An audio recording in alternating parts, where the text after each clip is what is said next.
एक गांव में किसान अपनी बूढ़ी माँ के साथ रहता था और वो बहुत गरीब था।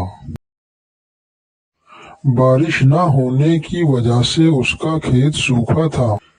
इसी परेशानी की वजह से एक बार वो खेत से अपने घर जा रहा था। सामने से उसे एक सेठ आते हुए दिखाई दिए।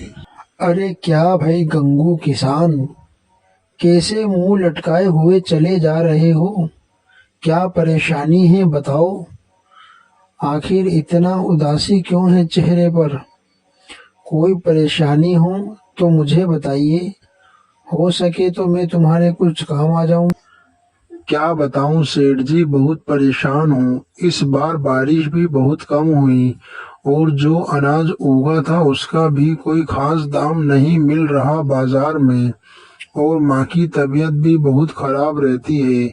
बस इसी सोच में डूबा हुआ था मैं। गंगू किसान, कोई बात नहीं, सब्र करो और ईश्वर पर भरोसा रखो। हो सका तो अगली बार अच्छी बरसात होगी और तुम्हारा अनाज भी ज्यादा उगेगा। कल तुम मेरे घर आना। इतना कहकर किसान और सेठ अपने घर चले जाते हैं। अगले दिन कंगू किसान सेठ जी के घर आता है।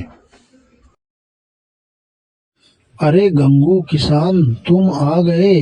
आओ, मैं बहुत देर से तुम्हारा ही इंतजार कर रहा था। रुको, मैं अंदर से अभी आता हूँ। इतना कहकर सेठ अंदर चला जाता है और किसान वहीं खड़ा रहता है। कुछ देर बाद सेठ बाहर आता है।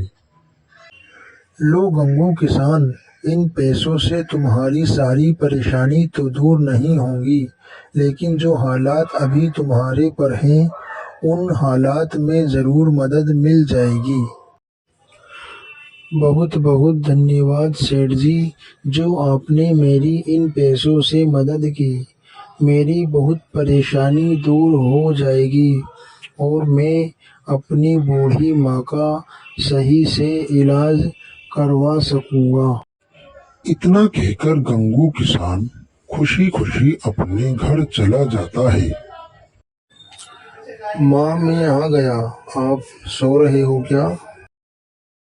हाँ बेटा, तेरा इंतजार करते करते आँख लग गई थी और हाथ पैरों में भी बहुत दर्द हो रहा है। तू बता, बाजार में कुछ काम हुआ या नहीं? हाँ माँ, लाया हूँ आपकी दवाई। कल मुझे एक सेठ मिले थे, उन्होंने मुझे अपने घर बुलाया था, वहीं गया था मैं। मैंने उन्हें आपकी तबीयत के बारे में भी बताया। बहुत अच्छे सेठ थे माँ। उन्होंने मुझे कुछ पैसे भी दिए और मुझे सब्र करने को कहा। हाँ बेटा, इस संसार में अभी भी कुछ अच्छे लोग हैं जिन्हें हम जैसे लोगों का ख्याल है।